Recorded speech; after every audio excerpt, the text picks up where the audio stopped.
Saludos, bienvenidos. Iniciamos una nueva semana, hoy es lunes 27 de septiembre y como cada día hacemos nuestros repasos por la prensa. Comenzamos por el diario El Mundo. El PSOE pagó 35 millones a Medo para que cambiara su declaración. Es el titular principal del diario El Mundo en el día de hoy. Y en foto de portada, 2 ciclistas mueren arrollados por un conductor sin carnet. Interior hace sitio para acercar a un centenar de etarras al País Vasco. Todos los partidos dicen a ETA que el comunicado que esperan es el fin del terrorismo. Y el tribunal del caso Malaya quiere blindar el juicio frente a los intentos de suspenderlo. Conocemos los titulares más destacados del país. Zapatero ofrece a los sindicatos negociar las pensiones. El presidente opta por un perfil conciliador para el 29 de septiembre. Reclama a los agentes sociales propuestas contra el desempleo. Y en foto de portada vemos a Alonso lanza el salto al final al Mundial.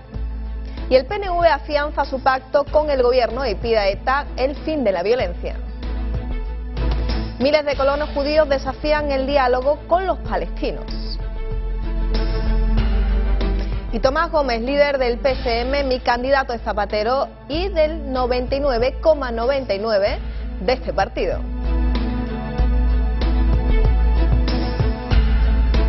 Conocemos ya los titulares más destacados de La Razón. Cuando gobierne haré una reforma laboral, la huelga no arregla nada. Es una entrevista con Mariano Rajoy. Y en foto de portada, nosotros no vamos. Es una encuesta de NC Report para La Razón. Preocupación por los servicios mínimos y la violencia sindical. ETA anuncia que mantendrá la extorsión y el robo de coches y de armas. La Razón es el único de los grandes que creció en ventas los domingos de 2010.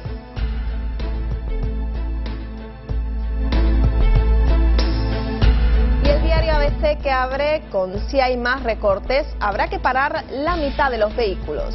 Fulgencio Coll, jefe del Estado Mayor del Ejército. Los soldados saben que van a Afganistán. Y en foto de portada, Alonso estrecha el Mundial. Además arranca hoy el juicio a la mayor trama de corrupción mundial. Y en Venezuela el chavismo arremete contra ABC al que acusa de racismo. Estas y más noticias las desarrollamos en tan solo unos momentos. Conocemos ya los titulares de la jornada. La banda terrorista ETA vuelve a pronunciarse y ha afirmado tener disposición de un alto el fuego permanente y verificable, pero para ello impone condiciones.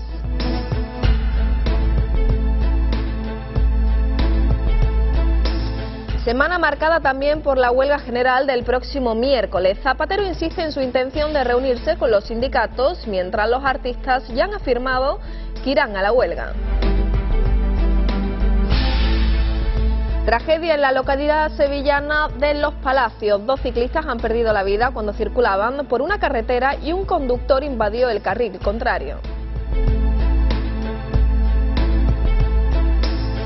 Y conoceremos más usos del Botox. Varios hospitales en Madrid y en Cádiz están a la vanguardia en este tratamiento.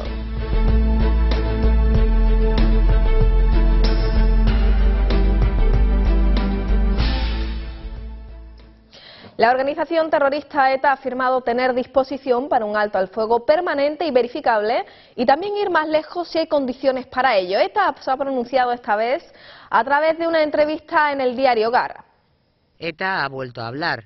Esta vez para mostrar su disposición a un alto el fuego permanente y verificable, y también para ir más lejos. En una entrevista con el diario Gara, 2 representantes de la banda terrorista señalan que la solución al conflicto debe llegar a través del diálogo y la negociación, y que esas conversaciones corresponden a los agentes políticos y sociales vascos. Horas antes, la ilegalizada Batasuna y otras fuerzas independentistas presentaban en Guernica un documento para pedir a la banda un alto el fuego permanente, unilateral y verificable por la comunidad internacional, como expresión de voluntad para un definitivo abandono de su actividad armada. Este nuevo anuncio de la banda ha vuelto a ser tomado con escepticismo y prudencia por el Ministerio del Interior, que en un comunicado ha vuelto a insistir en que lo único que tiene que hacer ETA es dejar la violencia para siempre. Cambiamos de asunto. La semana viene marcada por la huelga general de este miércoles 29. Este fin de semana el presidente del Gobierno ha anunciado su intención de reunirse con los sindicatos. El presidente ha reiterado su respeto a la decisión sindical de convocar la huelga. Sabéis que respeto a los sindicatos. Los respeto profundamente.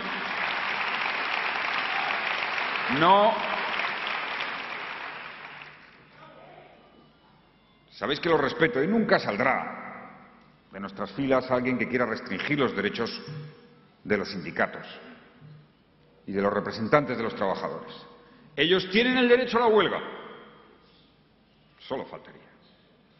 Pero el Gobierno tiene el deber de intentar cambiar las cosas para que se genere más empleo y pueda haber posibilidades a los jóvenes. Para eso hemos hecho la reforma laboral y espero que dé resultados y que lo podamos compartir en un futuro razonable con sindicatos, conversando y dialogando.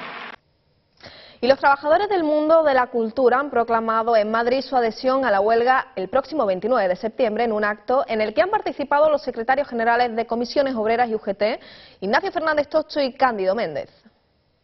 Trabajadores del mundo de la cultura han mostrado su apoyo a la huelga general del 29 de septiembre, convocada por los sindicatos en contra de la política de recortes del Gobierno. El acto, en el que han participado caras conocidas como Juan Diego, Adriana Ozores, Pilar Bardén o Miguel Ríos, ha estado dirigido por la escritora Almudena Grandes, que ha hecho un llamamiento a la sociedad civil para que muestre su descontento, secundando una huelga que se realiza, según sus palabras, no solo en defensa propia. No solamente vamos a defendernos a nosotros mismos, vamos a defender el patrimonio que heredamos de nuestros antepasados y vamos a proteger los derechos de nuestros hijos. En definitiva, el 29 de septiembre vamos a ir a la huelga para impedir que nuestros hijos vivan en un mundo peor que aquel en el que hemos vivido nosotros, que yo creo que es a lo que nos arriesgamos. Los ajustes presupuestarios a los que se va a ver sometido el sector cultural han sido también motivo de crítica por parte de los convocantes, que han estado arropados por los secretarios generales de Comisiones Obreras y UGT, Ignacio Fernández Toso y Cándido Méndez.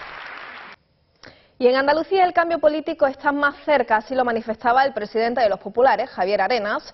Durante su intervención en la Junta Directiva del Partido Popular ha recordado el viernes se cumplía un año del acto de Dos Hermanas que congregó a más de 20.000 personas. Arenas ha indicado que ese espíritu de cambio es palpable y es que en los últimos meses más de 300.000 ciudadanos se han movilizado en los actos del Partido Popular. El presidente del Partido Popular andaluz, Javier Arenas, ha anunciado que su formación prevé celebrar en Morón de la Frontera entre febrero y marzo un nuevo acto de movilización multitudinaria a favor del cambio político en Andalucía. Actos como los que ya se han celebrado en Dos Hermanas, Atarfe, Alcalá de los Gazules o el último de ellos en Antequera.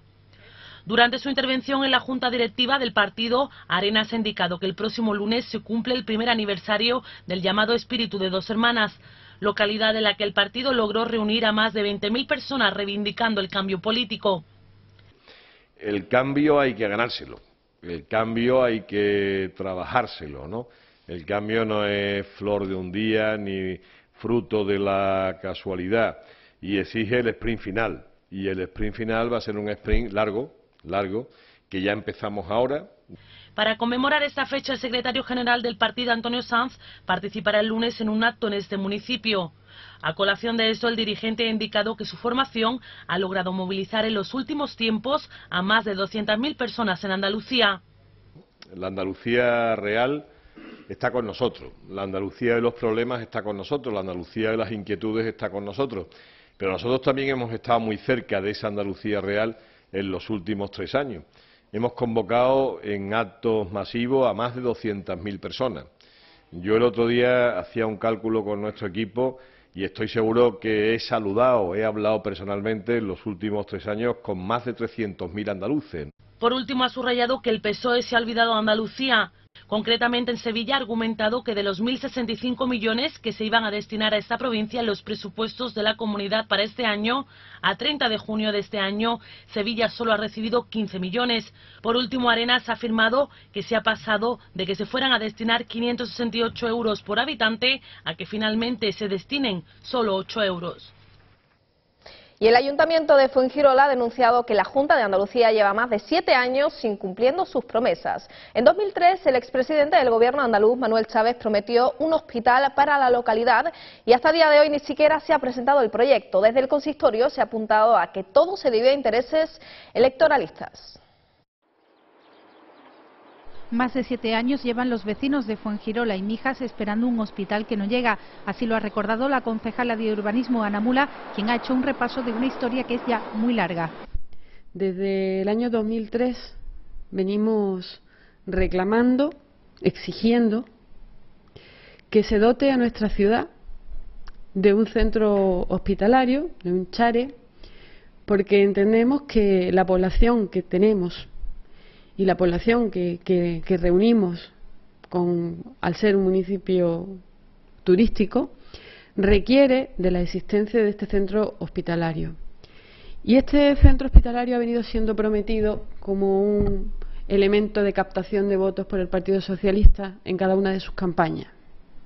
Y digo de captación de votos porque mintiéndole a los ciudadanos con que se iba a instalar un centro hospitalario para Fuengirola y para Mijas, han pretendido cautivar el voto de muchos fuengiroleños y de muchos mijeños. Y es que en ese mismo 2003 Chávez prometía por primera vez el hospital en un mitin ofrecido en Fuengirola, un compromiso que reiteró en 2005 y 2008, pero que no se ha cumplido ni parece que eso vaya a ocurrir pronto. Y yo me pregunto, ¿cómo puede el señor Griñán decir que estudiarán la construcción de un centro hospitalario cuando lo han prometido? Lo único que hay es un convenio que se firmó hace un lustro. Según Mula, el tiempo transcurrido ha demostrado que fue una mentira más. Mula ha acusado a los socialistas de mentir reiteradamente y de que su único interés en todo este asunto ha sido el electoral y no el de los vecinos de la zona.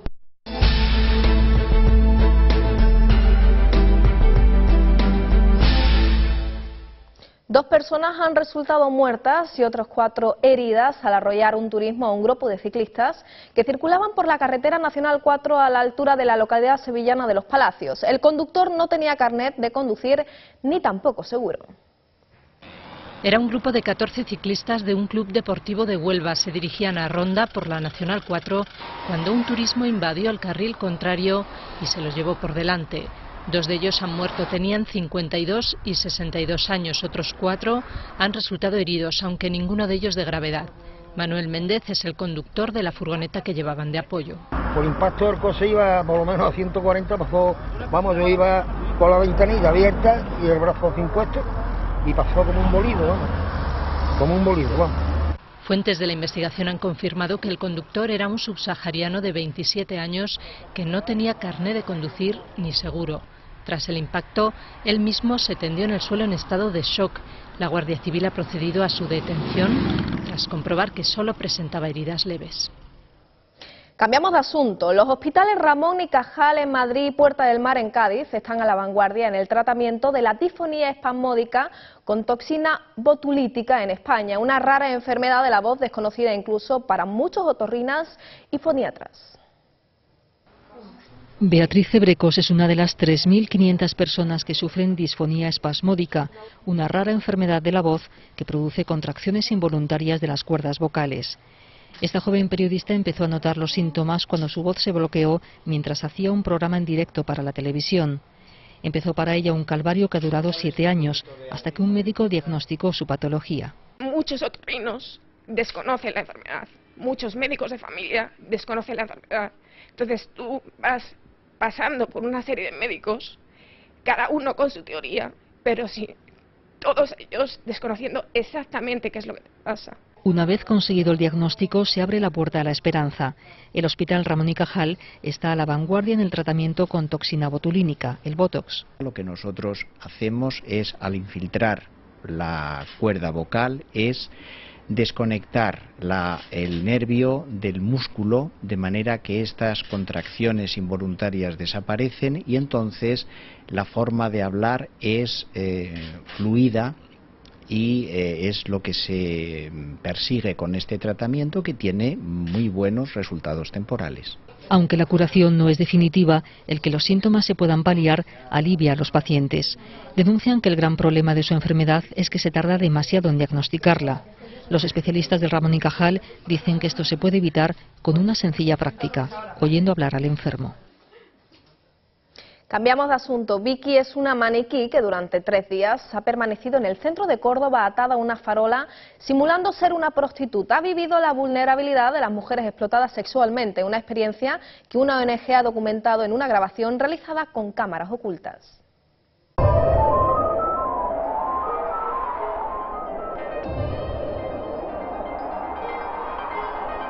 Se llama Vicky, nació en Brasil y vino a España con la promesa de un contrato en un hotel, pero al llegar aquí las cosas fueron muy distintas. En realidad Vicky es solo un maniquí, pero representa a 2,5 millones de personas que en el mundo sufren la explotación sexual. La ONG Mujeres en Zona de Conflicto la ató a una farola en una calle de Córdoba y colocó 3 cámaras ocultas. Durante 72 horas registraron comportamientos de todo tipo, la mayoría tocamientos, vejaciones y agresiones, aunque también hay quien se hace fotos e incluso quien se preocupa de que Vicky esté bien.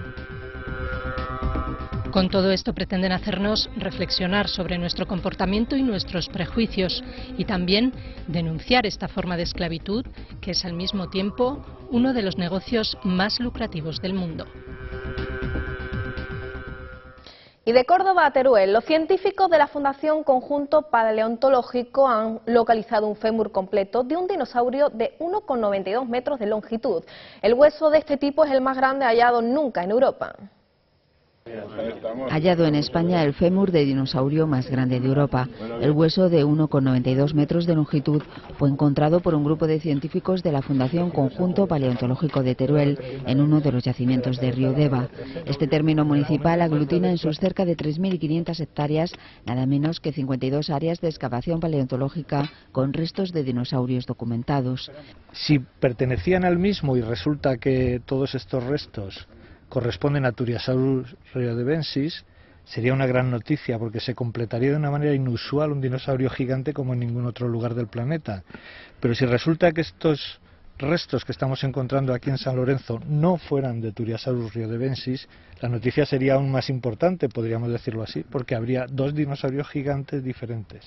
El Turiasaurus era un comedor de plantas que pesaba en torno a las 40 toneladas y que superaba los 30 metros de longitud, datos que lo sitúan como uno de los mayores saurópodos de todo el planeta.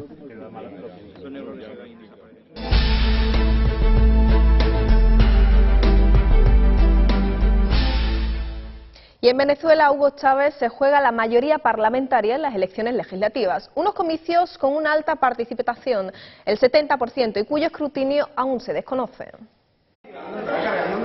La votación de las elecciones legislativas venezolanas ha terminado con una alta participación próxima al 70% y sin incidentes graves constatados por los observadores nacionales e internacionales desplegados en el país. Algunos colegios han cerrado más tarde de lo previsto debido a las colas de electores que aún no habían podido depositar su voto. Las expectativas son grandes, ya que a diferencia de 2005, la oposición concurre unida a estos comicios. Según los sondeos, el Frente Antichavista Mesa de Unidad Democrática podría hacerse con 1/3 de los 165 escaños del Parlamento, lo que le permitiría bloquear las grandes reformas del gobierno. Hugo Chávez, que ha vuelto a votar en chándal, confía en renovar la mayoría para su partido. El Partido Socialista Unido de Venezuela controla el hemiciclo desde 2005. Ayer expiró la moratoria en la construcción de colonias judías. El líder palestino ha pedido a Netanyahu que considere su posición. Abbas ha afirmado que Israel debe elegir entre paz o colonias. ¿Y ahora qué? Es la gran pregunta tras el fin de la moratoria de 10 meses en la construcción de colonias judías, que expiró ayer a medianoche, tras conocer que Netanyahu finalmente no ha extendido la prohibición como le pedía la ANP y el cuarteto. Mahmoud Abbas ha declarado que las negociaciones sin moratoria son una pérdida de tiempo, pero sin darlas por terminadas oficialmente. Desde París, el líder palestino volvía a pedir al primer ministro israelí que reconsidere su decisión. Israel tiene que elegir entre la paz o los asentamientos. Si es paz, tiene que ser a través de las negociaciones. La negativa de Netanyahu a congelar las colonias más allá del 26 de septiembre es la primera gran piedra en el camino de esta nueva etapa del proceso negociador y un varapalo para la mediación de Estados Unidos. El jefe del gobierno israelí ha declarado que por su parte sigue decidido a negociar con Abbas. Además, ha pedido retención a los colonos, que justo al contrario, han hecho una puesta en escena para dejar claro que empezarán a construir lo antes posible, desde este lunes. Hay previstas 2.000 nuevas edificaciones en Cisjordania en los próximos 6 meses. El accidente de autobús que se ha cobrado la vida de 13 personas en Alemania continúa con su investigación. Durante el suceso también se han quedado heridas hasta una treintena de personas. El vehículo se estrelló contra el pilar de un puente cerca de Berlín. Conmoción en Polonia por el trágico accidente en el que han fallecido 13 naturales de ese país.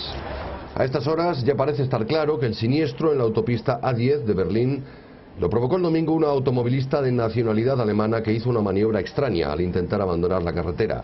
El autobús en el que viajaban las víctimas intentó evitar al coche y se estrelló contra un pilar. Nada más enterarse de la noticia, el primer ministro polaco se desplazó hasta Berlín. En este doloroso momento me gustaría agradecer su ayuda a todas las personas que han participado en el rescate. Los doctores, los bomberos y los testigos presenciales que intentaron echar una mano. El siniestro ha dejado además 30 heridos, 15 de los cuales se encuentran en estado grave. Los turistas regresaban de un viaje por España y en el momento del accidente se encontraban ya a muy pocos kilómetros de la frontera polaco-germana. Se trata de uno de los peores accidentes de ciudadanos polacos en el extranjero hasta la fecha. Y conocemos ya el tiempo para las próximas horas.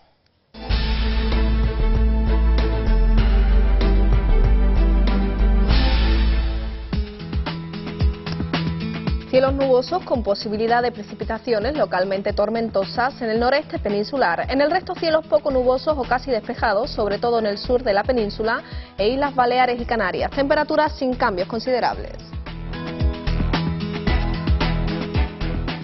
Y una exposición de fotografías de distintas células y neuronas tomadas con ópticas microscópicas permite hoy descubrir en San Sebastián el arte oculto de nuestro cerebro, que en muchos casos nada tiene que envidiar a reconocidos artistas como Renoir, Miró o Picasso. El arte oculto del cerebro humano se muestra así, en vivos colores. En el recibidor del Hospital Donostia de San Sebastián se exhiben 50 fotografías que sumergen al visitante en los secretos del cerebro del hombre. Paisajes neuronales, nombre de la exposición, muestra imágenes inéditas hechas con técnicas de vanguardia por neurocientíficos de todo el mundo. En el Hospital Donostia se ha presentado hoy esta muestra, que relata la evolución en el estudio del sistema nervioso. Precisamente al pionero de estos estudios ha dedicado la exposición el director del Servicio Vasco de Salud, Julián Pérez. Es un homenaje a don Santiago Ramón y Cajal, realmente una persona que yo lo he llegado a conocer cuando he trabajado en temas de investigación de la Fundación, porque realmente me he dado cuenta de que es un personaje y un personaje español que realmente es muy poco conocido. Es más conocido por sus calles a lo largo y ancho de todos los pueblos y ciudades que porque lo que realmente supuso para este país. Pero Paisajes Neuronales es también una oportunidad para comprobar la proximidad que hay entre el arte y la ciencia. Y es que muchas de estas fotografías, nacidas para revelar la estructura del cerebro humano, recuerdan a las obras de Renoir, Miró o Picasso. Además, las imágenes de esta exposición organizada por la Caixa se acompañan de textos de pintores, escritores o filósofos. Otra forma de aproximarse a la que quizá es la obra de arte más fascinante de la naturaleza, el cerebro humano. Y hasta aquí las noticias por el momento. Recuerden que podrán seguir informados en nuestra segunda edición. Nosotros nos despedimos hasta mañana.